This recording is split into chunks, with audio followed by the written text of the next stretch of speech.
ఆయన చెప్పినట్లు బ్రతకడం నేర్చుకో.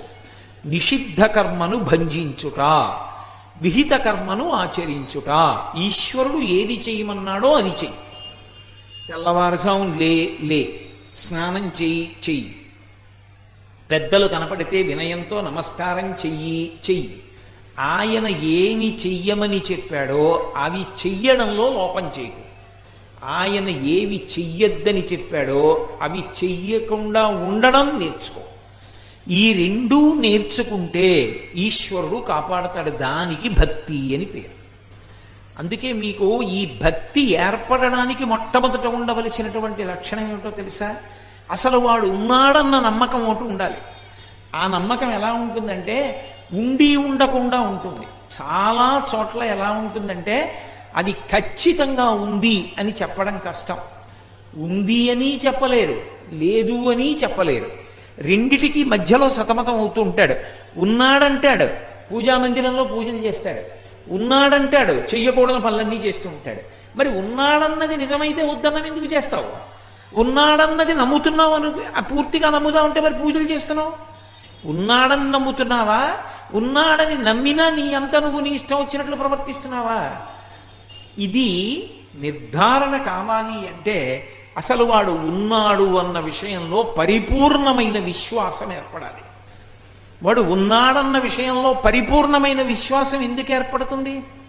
ఇప్పుడు మా అమ్మగారి పట్ల నేను భక్తితో ఉండాలి. మా అమ్మగారు నా ఎదురుగుండా కనపడుతున్నారు, ఆవిడ చేసిన ఉపకారాలు నాకు తెలుసు, భక్తితో ఉంటాను. మా నాన్నగారి మీద గౌరవంతో ఉండాలి. మా నాన్నగారు ఎదురుగుండా కనపడతారు, అందుకని నేను గౌరవంతో ఉంటాను. మా అన్న పట్ల గౌరవంతో ఉంటాను. మా గురువు గారి పేరు చెప్తే నేల మీద పడిపోతాను, ఎందుకంటే వాళ్ళు చేసిన ఉపకారాలు తెలుసు. భగవంతుడి పట్ల భక్తితో ఉండు. ఎందుకు ఉండాలి అసలు? ఆయన ఏడు ఎక్కడ చూసావు నువ్వు? ఆయన ఉన్నాడని నమ్మకం ఎలా? ఆయన ఉన్నాడని నమ్మగలిగితే అప్పుడు వాడు చెప్పినట్టు వింటాం మనం. వాడు ఉన్నాడన్న నమ్మకం దేని వల్ల కలగాలి? కలిగితే భక్తి అంటారు. అప్పుడు కదా వద్దన్న పని చేయడం. ఏమండి ఇక్కడ ఎవరూ చూసేవాళ్ళు లేరు కదా అని చెప్పి ఫోన్లో నా ఇష్టం వచ్చినంతసేపు మాట్లాడతాను. ఎవరికి తెలుస్తుందండి ఎంతసేపు మాట్లాడానో? బిల్లు ఎవరేస్తారంటే ఎదురుగుండా ఉండక్కర్లేదు. నువ్వు ఫోన్ మాట్లాడుతున్నప్పుడు ఎవరితో మాట్లాడావో, ఎంతసేపు మాట్లాడావో కనిపెట్టగలిగినటువంటి కంప్యూటర్లు ఉన్నాయి అక్కడ. అవి కనిపెట్టి బిల్లు పంపించేస్తాయా? పంపించవా? అలాగే భగవంతుడు కూడా నీ పక్కన శంఖచక్రాలు గదాపద్మం పట్టుకుని లేకపోతే త్రిశూలం పట్టుకుని నీ పక్కన నించోక్కర్లేదు. ఆయన చూస్తూ ఉంటాడు. ఉన్నాడని నమ్మకం ఎలా? అక్కడంటే టెలిఫోన్ బిల్లు వచ్చింది, ఇక్కడంటే ఎలా నమ్మకం? అంటే నమ్మడానికి మనకి లోకంలో ఒక ఆధారాన్ని బట్టి నమ్ముతాం. ఏమిటి ఆధారం? వస్తువు కనబడితే యజమానున్నాడని గుర్తు. నాకు ఇక్కడ ఓ కడియం దొరికింది అనుకోండి. ఇక్కడ ఒక కడియం దొరికింది అంటే కడియం పెట్టుకున్న వ్యక్తి ఎవరో ఉన్నారు, ఆ కడియం జారి పడిపోయింది. కాబట్టి కడియం దొరికింది అంటే కడియం యొక్క యజమాని ఉన్నాడా లేదా? ఉన్నాడు. నేను అలా వెళ్ళిపోతుంటే పెద్దాపురంలో ఓ పెద్ద భవంతి కనపడింది అనుకోండి. బయట ఎవ్వరు మనుష్యులు లేరు, లోపలికి వెళ్ళే అవకాశం లేదు, పెద్ద పెద్ద గోడలు. అబ్బా ఎంత గొప్పగా ఉందండి, ఇది ఎవరిదండి ఇది అని అడుగుతాను. అంతేగాని గాలిలోంచి ఊడిపడి అలా ఉంది, అది ఎవరిది కాదండి, అది ఎవరికి చెందుతుంది, ఎవరికి చెందదంటానా? ఇది ఎవరిదండి అంటాను. ఓ భవనం కనపడింది అంటే భవనాన్ని కట్టినవాడు ఒకడు ఉన్నాడు అని గుర్తు. ఓ కంకణం దొరికింది అంటే ఆ కంకణానికి యజమాని ఎవరో ఉన్నాడు అని గుర్తు. ఇప్పుడు ఇక్కడ ఉపన్యాసం నేను చెప్తున్నాను అంటే ఈ ఉపన్యాసం చెప్పడానికి కావలసినటువంటి ఏర్పాట్లన్నీ చేసిన వాళ్ళు ఎవరో ఉన్నారు. వాళ్ళు నాలా వేదిక మీద కనపడకపోవచ్చు, కానీ వాళ్ళు చాలా శ్రమ పడి ఉండడం చేత నేను చెప్తున్నాను, మీరు వింటున్నారు. వాళ్ళు ఏ శ్రమ పడకుండా ఇంటి దగ్గర పడుకున్నారనుకోండి, ఈ వేదిక ఉండదు, చెప్పడానికి నేను రాను, వినడానికి మీరు అక్కర్లేదు. వాళ్ళు కనపడరు, కానీ వాళ్ళు ఉన్నారు వెనక. అలా భగవంతుడు ఉన్నాడని గుర్తేమిటో తెలుసా? మా ఇంట్లో ఓ బంతిపూల మొక్క వేశాను అనుకోండి. బంతిపూల మొక్కకి ఒక చిన్న మొగ్గ పుడుతుంది, ఈ మొగ్గలోనే పువ్వు ఉంటుంది అని నేను దాన్ని విప్పేశాను అనుకోండి, పసరిక కంపు కొడుతుంది, అందులో పువ్వు ఉండదు. అది ఒక 15 రోజులు అయిందనుకోండి, బాగా పొటమరించి మొగ్గ మెల్లిగా విచ్చుకుంటుంది. విచ్చుకున్నప్పుడు మధ్యలో చిన్న దుద్దు ఉంటుంది, దాని చుట్టూ ఇంతంత పూరేకులు ఏ జిగురు పెట్టి ఆయన అంటించడు. ఎంత అందంగా పేరుస్తాడంటే పువ్వంత రేకులు అంత అందంగా పేరుస్తాడు. పేర్చి అందులోంచి ఒక గొప్ప సువాసన గుబాళించేటట్టుగా చేస్తాడు. పోనీ ఏ సెంట్ అన్నా దాని మీద చల్లాడా? ఏ పరిమళ ద్రవ్యాలు చల్లడు. చల్లకుండా ఒక్కొక్క పువ్వులోంచి ఒక్కొక్క సువాసన వచ్చేటట్టు చేశాడు. నిన్నటి మొగ్గ, ఇవాళ పువ్వు, ఇవాళ పువ్వులోంచి పరిమళం, ఇవాల్టి పువ్వు రేపటి పిందె, పిందె కాయ, కాయ పండు. ఎవరు చేస్తున్నారు? వసంతకాలం వచ్చేటప్పటికి కోయిల్ని పాడమని ఎవరు చెప్తున్నారు? వసంతకాలం దాటి గ్రీష్మ ఋతువు వస్తే ఇంకా మళ్ళీ వసంతం వరకు పాడొద్దని కోయిల్ని ఎవరు శాసిస్తున్నారు? వసంత ఋతువులోనే మామిడి చెట్లు కాయలు కాయాలని ఎవరు వెళ్ళి చెప్తున్నారు? వర్షం పడేటప్పటికి నెమలిని నాట్యం చేయమని ఎవరు చెప్తున్నారు లోకంలో? ఇక్కడ పెద్దాపురంలో పోలీస్ మీట్ అయింది. నా దగ్గరికి ఒక పోలీస్ అధికారి వచ్చారు. వచ్చి నాకు ఆయన భగవంతుడు ఉన్నాడు అనడానికి, గురువుగారు నేను చదువుకున్న చదువు, నేను చేస్తున్న ఉద్యోగమే సాక్ష్యం అన్నాడు. నేను తెల్లబోయి అది ఎలా అన్నాను. ఆయన అన్నాడు, నేను వేలిముద్రల నిపుణుణ్ణి గురువుగారు. అమ్మ కడుపులో ఉండగా 4వ నెలలో వేలిముద్రలు ప్రారంభమవుతాయి. ప్రారంభమైన వేలిముద్రలు 6వ నెల వచ్చిన తరువాత బాగా ముద్రలన్నీ గట్టిగా ఆ వేళ్ల చివర ఏర్పడతాయి. అమ్మ కడుపులో 6వ నెలలో ఏర్పడినటువంటి వేలిముద్రలు మళ్ళీ ఎప్పుడు పోతాయంటే శవమైపోయిన తర్వాత కూడా పోవు. డీకంపోజిషన్ అంటాం. డీకంపోజిషన్ అంటే ఆ శరీరం ఇంకా చివికిపోయి బ్రహ్మాండంలో కలిసిపోవడానికి సిద్ధపడిపోతుంది, ఉబ్బిపోయి పగిలిపోవడానికి. అలా వికారమును చెందిపోయిన తర్వాత అప్పుడు మాత్రమే వేలిముద్రలు మారతాయి. అప్పటి వరకు వేలిముద్రలు మారవు. ఒక్క వేలిముద్ర ఇలా పెడితే ఆ వేలిముద్ర ఎవరిదో తెలిసిపోతుంది. అన్ని వేలిముద్రలు కలిపి 4 రకాలుగానే ఉంటాయి. కానీ ఇన్ని కోట్ల మందిలో ఒకరి వేలికున్నటువంటి ముద్రలా ఇంకొక వేలికున్నటువంటి ముద్ర ఉండదు. ఎవరి వేలిముద్ర వాళ్ళది. ఉండేవి 4 రకాల వేలిముద్రలే. మనం శంఖం చక్రం అంటూ ఉంటాం, అవి 4 రకాలే.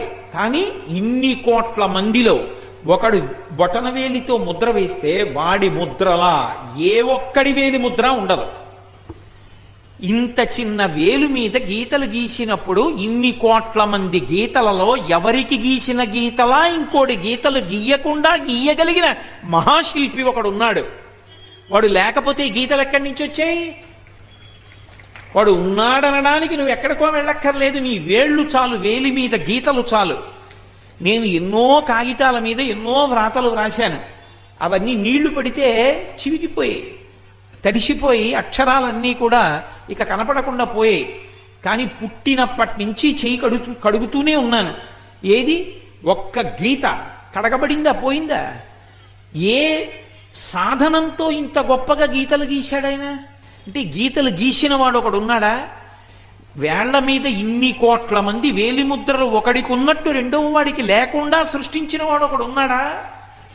వాడెక్కడున్నాడు అన్న తాపత్రయం లోపల కలిగితే చూడాలని పరిగెడితే వాడు గుళ్ళో కూర్చుని ఉన్నాడు. గుడి తిరిగిన దొంగ గూ గూ గూ వాడు గుడిలోనే దాగేనే గూ గూ గూ అన్నారు. ఎందుకంటే గుడికి వెనక ఏమీ ద్వారం ఉండదు. దొంగ అంటే మనకి తెలియకుండా చేసేవాడు. ఇన్ని చేసేటటువంటి పరమాత్మని చూడాలని తాపత్రయపడి పరిగెడితే వాడు దేవాలయంలో దొరికాడు దొంగ. ఎందుకని మనకి తెలియకుండా ఇన్ని చేసేసి గుళ్ళో కూర్చున్నాడు. వాడు అక్కడ మాత్రం ఎందుకు దొరికిపోయాడు? పారిపోవడానికి వెనక గోడకి ద్వారం లేనందుకు ఇక్కడ కనపడ్డాడు. దొంగ అంటే దొంగాడని కాదు. నమ చోరాయచ శిష్యాయచ భైన్యాయచ నమస్తస్కరాయచ అని రుద్రాధ్యాయం. ఈశ్వరుణ్ణి దొంగ అని పిలిచింది. దొంగ అంటే మనకి తెలియకుండా చేయువాడు. నా గుండె కొట్టుకునేటట్టుగా చేసి ప్రతిరోజు నా దగ్గరికి వచ్చి, ఒరే కోటేశ్వరరావు నీ గుండె కొట్టుకునేటట్టు నేనేరా చేసింది అని ఏమైనా చెప్తున్నాడు ఏంటి? చిన్న ఉపకారం ఎవడైనా చేశాడు అనుకోండి, 1000 మాటలు వచ్చి ఉపకారం, మీకు అప్పుడు ఆ ఉపకారం చేశాను కదండి, ఆ ఉపకారం చేశాను కదండి అంటాడు. ఈశ్వరుడు తిన్న అన్నం జీర్ణం చేస్తున్నాడు. రక్తాన్ని అరికాలు దగ్గర నుంచి మెదడు వరకు ఒకే వేగంతో కదుపుతున్నాడు. ఊపిరిని ఒకే వేగంతో తీయిస్తున్నాడు. గుండె ఒకే వేగంతో కొట్టుకునేటట్టు చేస్తున్నాడు. భగవంతుడు ఉన్నాడు అని నమ్మడానికి ఎక్కడికో వెళ్ళి ఏవో పుస్తకాలు చదవక్కర్లేదు. ప్రహ్లాదుడు అంటాడు భాగవతంలో, పానీయంబులు త్రాగుచున్ పొడుచుచున్ భాషించుచున్ హాసలీలా నిద్రాదులు చేయుచున్ తిరుగుచున్ లక్షించుచున్ సంతత శ్రీనారాయణ పాద పద్మజుగళీ చింతామృతాస్వాద సంధానుండై మరచంచురాలిసుతుడే తద్విశ్వమున్భూవరా అన్నాడు. భగవంతుడు ఎక్కడ లేడు కనుక, భగవంతుడు ఉన్నాడని కొత్తగా నమ్మడానికి, ఆయన ఉన్నాడనడానికే సమస్తమైన ఆధారములు ఉన్నాయి. మీకు నేను ఒక్క ఉదాహరణ చెప్తా. ఒక చోట ఒక కవి రాసిన మాట చదివి నేను తెల్లబోయాను. ఆయన అన్నాడు, ఎక్కడైనా 2 కన్నాలు ఉన్నాయనుకోండి, నీళ్లు పోస్తే ఆ కన్నాల్లోంచి నీళ్లు లోపలికి వెళ్ళిపోతాయి. భూమిలో 2 కన్నాలు ఉన్నాయనుకోండి, చెంబుతో నీళ్లు పోసాననుకోండి, ఆ కన్నంలోకి నీళ్లు ఎడతాయి. ఇక్కడ 2 కన్నాలు ఉన్నాయి. ఈ 2 కన్నాల్లోంచే గాలి లోపలికి వెళ్ళాలి. గాలి వెళ్ళాలి అంటే గాలి వెడుతున్న మార్గంలో నీరు వెళ్ళింది అనుకోండి, పొలమారుతుంది, దగ్గొచ్చేస్తుంది. నీరు గాలి 2 ఆ కన్నంలోకి వెళ్ళవు. పైగా నీళ్లు ఎక్కువ వెళ్ళాయి అనుకోండి, ఇబ్బంది వచ్చి పడిశం పట్టేస్తుంది. భగవంతుడు ఇక్కడ 2 కన్నాలు పెట్టి ఊపిరి తీసుకోమని వదిలేయలేదు. అరే పాపం వీడిని ఇలా వదిలేస్తే రోజు తలస్నానం చెయ్యాలన్నాను పురుషుడు, వాడు తలస్నానం చేసినప్పుడు ఆ నీళ్ళన్నీ కన్నాల్లోకి పోతే వాడు ఇబ్బంది పడిపోడు. అందుకని దీని మీద ముక్కు అని ఒక చిన్న ఎముక పెట్టి చక్కగా మాంసంతో ఓ కుహరం కట్టి దానికి 2 కన్నాలు పెట్టి దాని లోపల శరీరంలోకి వెళ్ళే కన్నాలు దాచి గాలి ఒకటే వెళ్ళేటట్టు తలమించి నీళ్లు పోసుకున్నప్పుడు అది ఇలా జారిపోయి ఆ కన్నాల్లోకి నీళ్లు వెళ్లకుండా అంత జాగ్రత్తగా ఉంచి వీడు ఊపిరి పీల్చినప్పుడు దుమ్ము వెళ్ళిపోతుందేమోనని ఆ దుమ్ముని ఆపడానికి లోపల మళ్ళీ వెంట్రుకలు సృష్టించి ఆ దుమ్ముని ఆపడానికి ఏర్పాటు చేసి లోపల తడిగా ఉండేటట్టుగా ఉంచి లోపలికి వెడుతున్న దుమ్ము తడికి అంటుకుని అక్కడే ఆగిపోయేటట్టు ఊపిరితిత్తుల దగ్గరికి వెళ్లకుండా ఉండేటట్టు పొద్దున్నే అది అట్ట కడితే తీసేసుకుని కడుక్కునేటట్టు అది వేలుతో తీసేసినా సరే నిప్పి లేకుండా ఉండేటట్టు అంత అద్భుతమైన ప్రక్రియ చేశాడు. పోనీ అదేదో అసహ్యంగా పెట్టాడా? ఒక్క ముక్కు తయారు చేయడానికి ఒకడి ముక్కులా ఇంకోడి ముక్కు ఉండదు. ఆ ముక్కు మీద కవిత్వం చెప్పి నంది తిమ్మనగారు ముక్కు తిమ్మనగారు అయ్యారు కదా. అద్భుతంగా ఒక్కొక్కరి ముక్కు ఒక్కొక్క ముక్కు, ఒకటిది గరుడ ముక్కు, ఒకటిది సొట్ట ముక్కు, ఒకటిది సోది ముక్కు, సరే రకరకాల ముక్కులు. కాబట్టి ఈశ్వరుడు యొక్క నిర్మాణ ప్రక్రియలో కేవలం నిర్మించడం కాదు, దయ ఉంటుంది. అరే వీడు జాగ్రత్తగా ఉండాలని అంత దయతో ముక్కు ఏర్పాటు చేశాడు. ఏవి అత్యంత అవసరములో వాటిని 2 పెట్టాడు. గభాల్లో ఒకటి పాడైన 2ో దాంతో వీడు బతుకుతాడని. కన్నులు చాలా అవసరం, 2 ఇచ్చాడు. ఏ కారణానికైనా ఓ కంటికి ఇబ్బంది వస్తే 2ో కంటితో చూస్తూ బ్రతుకుతాడు. అప్పుడు 2ో కన్ను పుంజుకుంటుంది. ఈలోగా ఎన్నో విషయాలు లోకంలో విని మారాలి, వినాలి. కాబట్టి 2 చెవులు ఇచ్చాడు. ఏది అక్కర్లేదో, ఏది అతిగా ఉపయోగించకూడదో అదొక్కటే ఇచ్చాడు. నోరు, ఒక్క నోరు ఉంటేనే అక్కర్లేనివన్నీ తినేసి అక్కర్లేనివన్నీ మాట్లాడి ఇన్ని గొడవలు చేస్తున్నాడు. 2 నోళ్ళు ఎందుకని ఒక్క నోరే పెట్టాడు. ఈశ్వరుని యొక్క నిర్మాణ ప్రక్రియ యందు కేవలము ఆ నిర్మాణ శక్తి కాదు, అందులో అపూర్వమైనటువంటి దయ కూడా ఉంది. భగవంతుని యొక్క ఉనికి, వాడు ఉన్నాడు అని నమ్మడానికి ఇంతకన్నా సాక్ష్యాలు నీకేం కావాలి? ముందు వాడు ఉన్నాడన్న నమ్మకం ఒకటి ఉంటే వాడు చెప్పినది చేయుట అన్నది ఉంటుంది. వాడు ఉన్నాడో లేదో మనకేం తెలుసండి? ఆయన అంటాడంతే. అలాగా మనం ఏం చేస్తే మాత్రం ఏమైంది, చచ్చిపోయిన తర్వాత ఏమైందో తెలిసి వచ్చిందా? ఇక్కడ ఉండగా సుఖపడితే సరిపోయే అని సుఖపడ్డం మొదలుపెట్టాడు. ఎన్నాళ్ళు పడతావు? మహా అయితే కలియుగంలో 100 ఏళ్ళు. 100 ఏళ్ళు ఎంతలో తిరుగుతాయి? అయిపోయిన తర్వాత పడిపోతుందా శరీరం? జీవుడు వెళ్ళి నిలబడతాడా ఈశ్వరుడి ముందు? అప్పుడు కొన్ని కోట్ల జన్మలు పోరా నువ్వు నీచమైన ఉపాధిలో కంటే, అప్పుడు తెలిసొస్తుంది మనుష్య ఉపాధి యొక్క గొప్పతనం ఏమిటో. వాడు ఉన్నాడు అని నమ్మడం మొదలుపెట్టాడు అనుకోండి, ఈ లోకంలో ఎవ్వడూ కూడా అమానుషముగా ప్రవర్తించడు. అనాదిగా భారతదేశం శాంతికి నిలయమై పరోపకారం చెయ్యడానికి కారణం ఏమిటి అంటే, ఏదో రకరకాలైన సిద్ధాంతాల వల్ల, ఏదో పక్కవాడికి ఉపకారాలు చేయడం అనేటటువంటిది చేసి తీరాలని చేసినటువంటి ఏవో చట్టాల వల్ల కాదు. దేనివల్ల భారతదేశంలో శాంతి నిలబడింది, దేనివల్ల భారతదేశంలో పక్కవాడికి ఉపకారం చేయడం వచ్చింది అంటే భక్తి అన్న కారణం చేత.